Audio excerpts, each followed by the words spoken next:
rakyat dan seluruh pejabat. Hidup kita di dunia ini sementara, yang kekal nanti di akhirat. Sekarang zaman-zaman kekuasaan penjilat diberikan nikmat. Kenapa kau berkhianat? Ada yang beri nasihat, tapi kenapa kalian embat? Memang bangsa cari aman, umurmu tak bertambah, dan berjuang umurmu tak berkurang. Lantas kenapa ada keraguan? Waktu pastikan terus berjalan, akhir hidup sudah dijadwalkan. Kematian tidak ketahuan, ajal pasti akan datang. Kutipu zaman amat kejam, bertahan hingga mata terpejam. Surga neraka hanyalah khayalan bagi mereka-mereka yang mengendalikan. Apapun yang dirancang jiwa kami tidak akan goyang. Semangat perjuangan, darah perlawanan atas kezaliman. Darah kami ini darah pejuang, takkan tumpang sampai ajal akan datang. Wahai para pejabat yang berkhianat kepada rakyat, catat lagu ini baik-baik. Darah kami pejuang bukan penjilat. Sengaja kali ini aku bikin ini syair-syair pedas dan keras menyindir manusia berpangkat yang gak bisa mikir. Joget-joget, nyanyi-nyanyi, bawa kopi sambil nyinyir. Sambil nyinyir. Jangan nyinyir. Jangan nyinyir kalau nggak bisa mikir. Jangan lupa ngopi. Assalamualaikum warahmatullahi wabarakatuh. Welcome back, selamat datang lagi di channel Babe Aldo. Bersama gue Babe Aldo yang tetap santuy, tetap bakal sehat. Dan jangan lupa ngopi. Bismillahirrahmanirrahim. Alhamdulillahirrabbilalamin. Wassalatu wassalamu ala sayyidil mursalin Sayyidina Muhammadin wa ala alihi wa sahbihi ajma'in. Rabbi syrah li sadri wa yassir li amri wa hlul 'uqdatam min lisani yafqahu qawli bi nabi wa ali. Salam revolusi akhlak, semangat revolusi akhlak. Semoga akhlak kita jadi lebih baik hari ini dibanding kemarin. Panjang umur, perjuangan merdeka, Allahu Akbar. Oke guys, kudu ngelihat suasana berbeda kali ini ya. Gue lagi di Kecamatan Talun, di daerah wisata Talun Ngangenin. Emang ngangenin kayaknya ini tempat. Di Cirebon, di rumah makan namanya Mimi Sepuh. Suasananya tuh enak, lu liatin nih. Liatin Karemamen. Nah tuh suasananya itu mengingatkan gue kembali ke masa-masa lampau gitu. Masa-masa dimana internet gak terlalu jadi pegangan ya. Masa-masa manusia masih manusia gitu. Ya, zaman sekarang ini kalau gue ngelihatnya teknologi itu memang berbanding terbalik dengan tingkat kemanusiaan. Tingginya tingkat teknologi manusia itu menurunkan level kemanusiaan. Zaman sekarang ini manusia kadang-kadang kalau di Jakarta tuh ngelihat orang kecelakaan yang diambil pertama HP, bukan ditolongin tuh orang, difoto, ya kan begitu ya. Nah jadi alhamdulillah nih tempat, dan gue nggak nyangka loh. Gue tadi masuk ke sini tuh nggak sengaja gitu, emang lagi kelaparan, pas lewat, mampirlah kemari, dan ternyata alhamdulillah pemilik tempat ini ternyata kenal gue loh. Luar biasa loh, ya, luar biasa pokoknya. Loh, bayangin tuh, sampai di Talun Ngangenin, kenal gue, luar biasa. Mudah-mudahan aja dikenalnya dengan kenal yang baik. Kenal yang bawa manfaat, yang kalau orang pas kita nggak ada, nginget kita itu bisa keluar doa yang keluar dari lisan mereka. Amin ya rabbal alamin. Oke guys, gue kali ini akan menaikkan berita yang sebenarnya berita ini tahun 2020 dari gatra.com. Ya, ini 19 Juli 2020. Kenapa gue mengangkat berita yang lama? Nanti kalian tahu. Di sini dikatakan 6 pasien positif bangkai COVID-19 dipulangkan ke rumah. Anjir. Jadi dia bukan positif COVID, tapi positif bangkai COVID. Oke, kita baca dulu nih. Ini Juli 2020. Satgas Penanganan dan Pencegahan COVID-19 Kabupaten Sika, Nusa Tenggara Timur, NTT, akan memulangkan 6 orang pasien positif COVID-19 ke rumahnya masing-masing. Ke-6 orang pasien positif COVID-19 ini merupakan orang tanpa gejala (OTG) dan telah 2 bulan menjalani karantina terpusat. Orang tanpa gejala ini juga memang rata-rata gimana gue? Gue kalau nggak ada gejala ya nggak sakit lah. Iya kan? Kalau gue, ini pendapat gue. Tapi kan di zaman sekarang ini tanpa gejala bisa disebut berpenyakit. Oke? Selama 14 kali menjalani pemeriksaan tes swab, hasilnya tetap positif. Itu hidung jadi apa anjir? Ngopi itu hidung.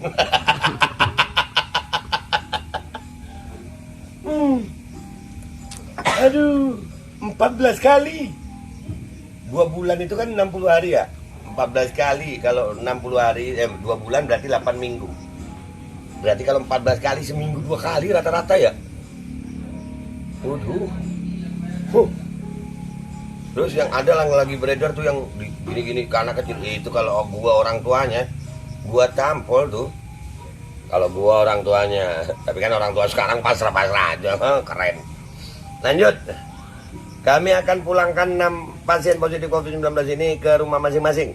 Mereka ini telah 14 kali menjalani pemeriksaan tes swab dan hasilnya tetap positif. Sesuai jadwal mereka akan kami lepas secara resmi 20 Juli 2020.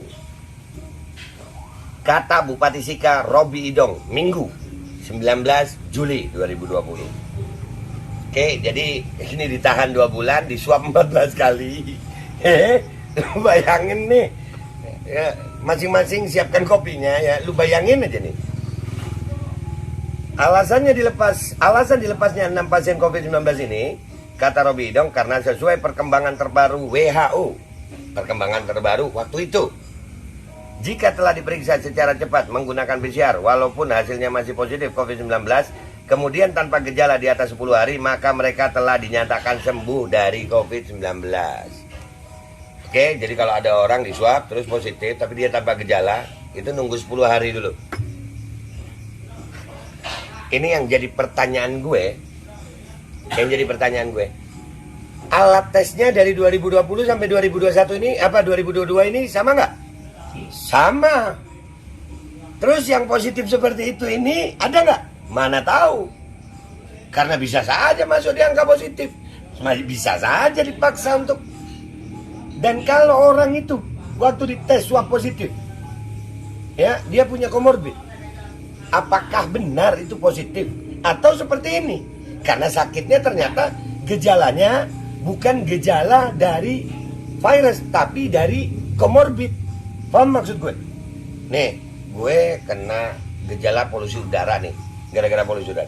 Di swab positif gue. Bener gue positif. Atau kayak ini.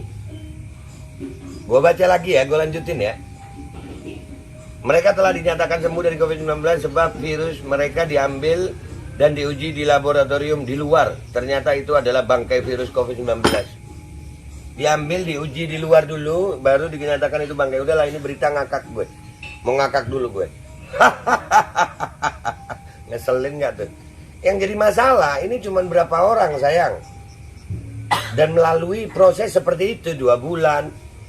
Nah yang jadi pertanyaan ini yang selama ini terjadi itu apakah benar datanya?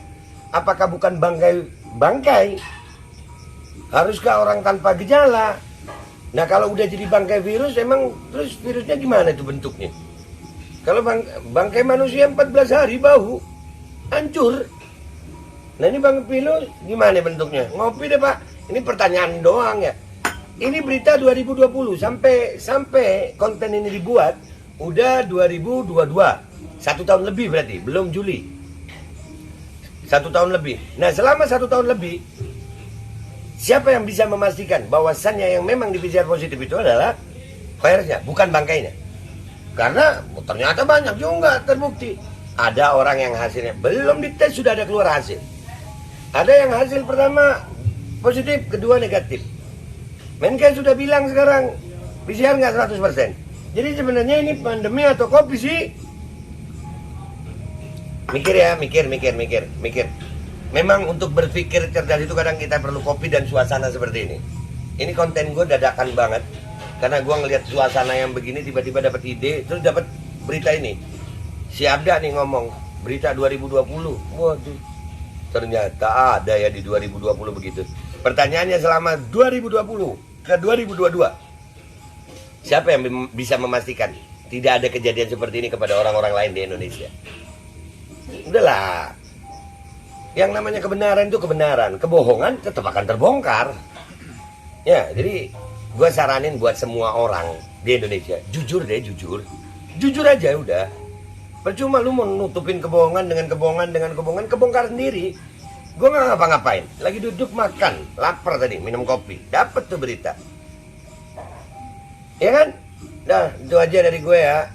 Nah, mikir, di share video gue, di like, Jangan lupa yang belum nonton konten-konten gue yang lain, lu tonton deh konten-konten gue yang lain. Mudah-mudahan dapat edukasi. Dan gue mau ngasih tahu nih buat penutupan. Sini kameramen. Ya, di sini tuh ada wayang. Nih, insya Allah gue nggak salah, kalau nggak salah ini lambang Semar. Ini yang gue nggak tahu ini. Ini gue nggak tahu. Guys, gue mencintai budaya Indonesia, khususnya wayang. Kenapa? Karena gue pernah membaca sejarah wayang telah membantu dakwah para wali. Ya, dengan dakwahnya para wali, akhirnya Islam masuk di Indonesia lewat wasilah wayang. Dalam ilmu kaidah usul fikih itu ada lil wasail hukmul maqasid. Bagi perantara itu hukumnya sama yang seperti yang dituju. Kalau wayang bisa menjadi perantara para wali mendakwahkan Islam, maka wayang baik buat gue. Nah, akan tetapi gue juga nggak suka kalau budaya yang baik digunakan untuk dakwah, kok sekarang dijadikan untuk nyinyir. Kalau lu nggak suka sama kelompok itu, nggak perlu nyinyir lewat wayang. Jangan nodai kebudayaan asli Indonesia yang luar biasa ini dengan perilaku menggunakan budaya tersebut untuk menyerang kelompok lain. Itu gue nggak setuju. Dah, gitu aja dari gue minta maaf kalau ada salah. Wabillahi taufiq wal hidayah, wassalamualaikum warahmatullahi wabarakatuh. Semangat Indonesia, jangan pernah menyerah.